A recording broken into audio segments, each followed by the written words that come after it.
গাঙ্গুলিকে sensor করেছে, 24 ঘন্টার জন্য তিনি প্রচার করতে পারবেন না, আমার ধারণা যথাযথ করেছে। রাজনীতিটা শালীনতার জিনিস, রাজনীতিটা অশালীনতার জিনিস নয়, রাজনীতিটা কুরুচিপূর্ণ কথার জন্য নয়, কুরুচিপূর্ণ মনোভাবের জন্য নয়, লুঠের জন্য নয়, লুঠাদের পাশে দাঁড়াবার জন্য নয়, দুর্নীতির জন্য নয়, দুর্নীতির পাশে দাঁড়াবার জন্য নয়।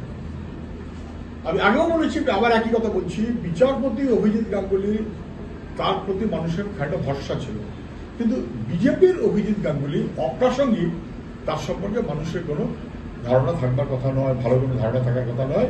বরং তিনি প্রমাণ করে দিলেন তৃণমূলের আবহে বড় হওয়া বিজেপি নেতারা যেরকম ভাবে তৃণমূলী কুরুচিকর কথা বলেন, অভিজিৎ গাঙ্গুলি বিজেপিতে গিয়ে সঙ্গদোষে একই রকম ভাবে কুরুচিকর মনোভাবের ব্যবস্থা করেছেন।